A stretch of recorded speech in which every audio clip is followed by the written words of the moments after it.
Assalamualaikum warahmatullahi wabarakatuh. Nama saya Rika Maharani, NIM 18021071 dari kelas 6D Administrasi Pengelolaan Barang dan Jasa. Di sini saya akan membahas tentang fungsi-fungsi manajemen logistik, yaitu fungsi penentuan kebutuhan.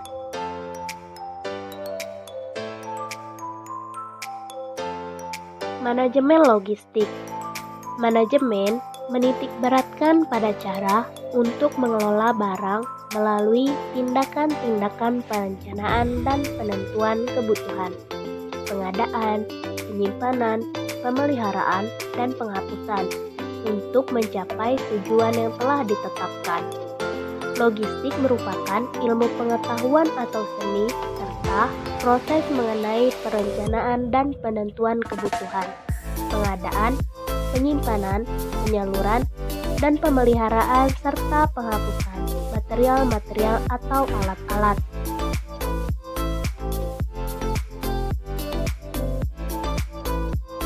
Menurut Subagio, manajemen logistik adalah suatu ilmu pengetahuan dan seni serta proses mengenai perencanaan dan penentuan kebutuhan, pengadaan, penyimpanan, penyaluran, dan pemeliharaan, serta penghapusan material atau alat-alat.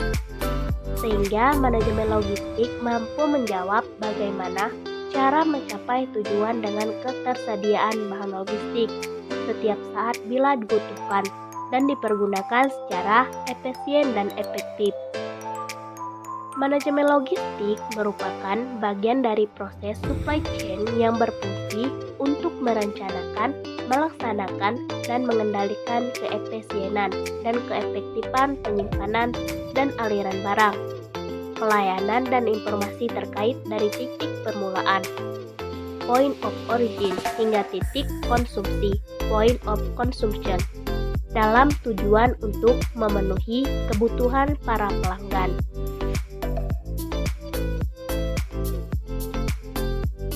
Selanjutnya yaitu fungsi-fungsi manajemen logistik. Fungsi manajemen logistik merupakan suatu proses yang berkesinambungan dan saling berkaitan satu sama lainnya, serta saling mendukung satu sama lainnya.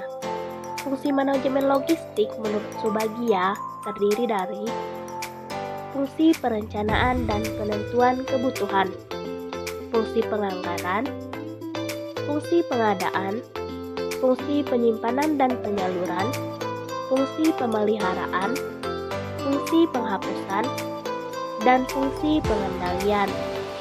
Di sini saya akan membahas tentang fungsi penentuan kebutuhan.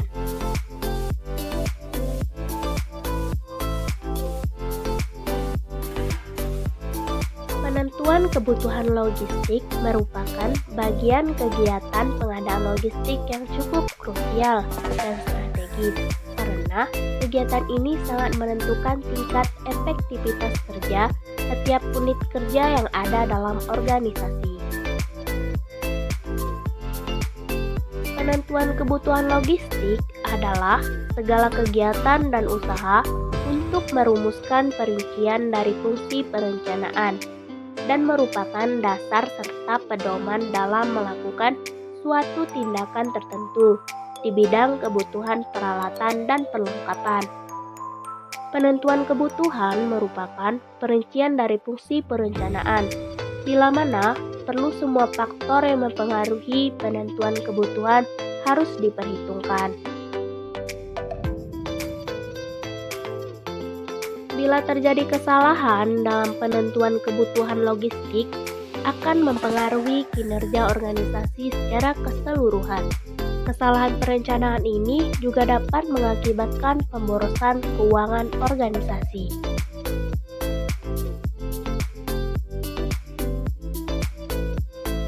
Di dalam penentuan kebutuhan, unit logistik harus mampu merumuskan kebutuhan-kebutuhan logistik, baik logistik rutin maupun logistik non-rutin.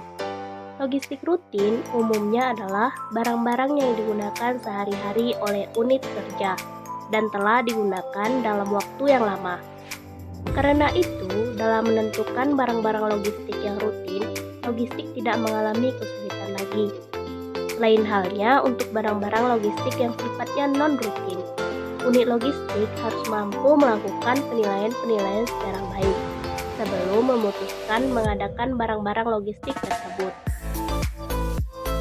Dwi Antara dan Sumarto menyatakan bahwa secara teknis ada beberapa tahapan dalam penentuan kebutuhan logistik non-rutin, yaitu yang pertama, manajer logistik perlu menyusun seluruh nama-nama barang yang dibutuhkan dengan selalu mempertimbangkan relevansi usulan logistik dengan fungsi unit kerja tertentu yang mengusulkan, biaya yang diusulkan, manfaat yang diperoleh, dan mendukung kepentingan dan tujuan organisasi, atau apakah barang tersebut dapat menunjang produktivitas unit kerja atau tidak.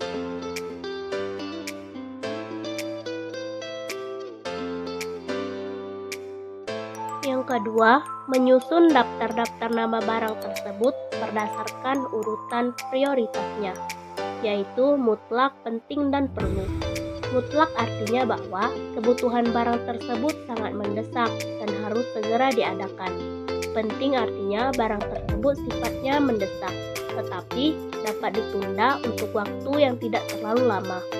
Perlu artinya barang tersebut sifatnya kurang mendesak dan dapat ditunda untuk waktu yang cukup lama.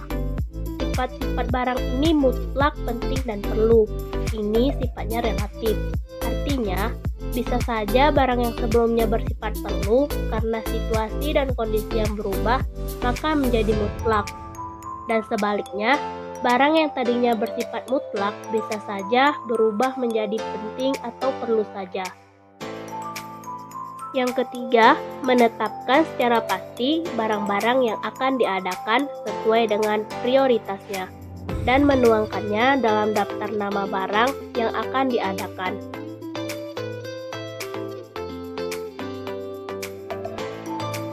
Selanjutnya yaitu fungsi penentuan kebutuhan.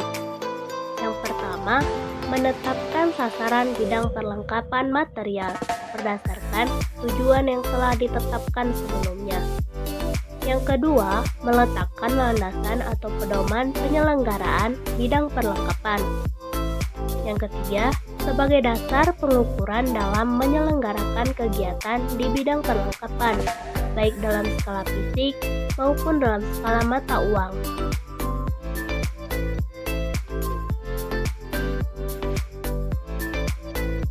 Selanjutnya, faktor-faktor yang mempengaruhi penentuan kebutuhan, yaitu faktor yuridis, persyaratan proyek, dan evaluasi sosioekonomi.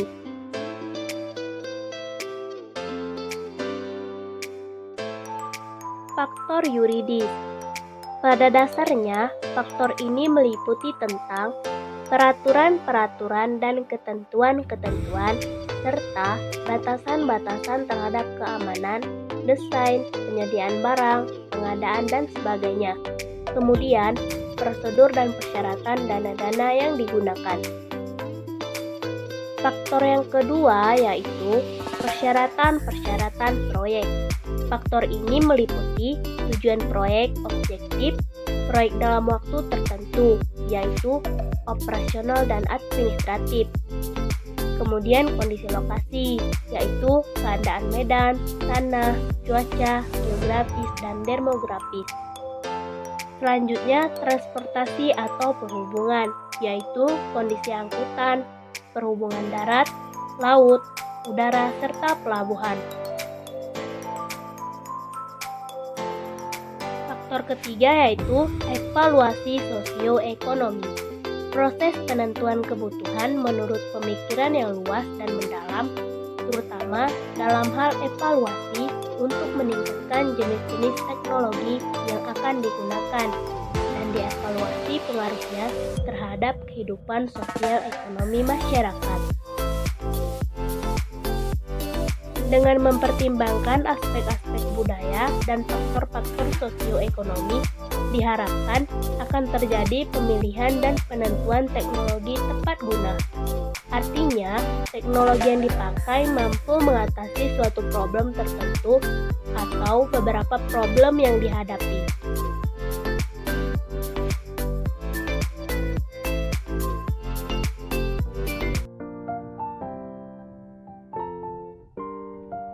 Baiklah, demikian yang dapat saya paparkan.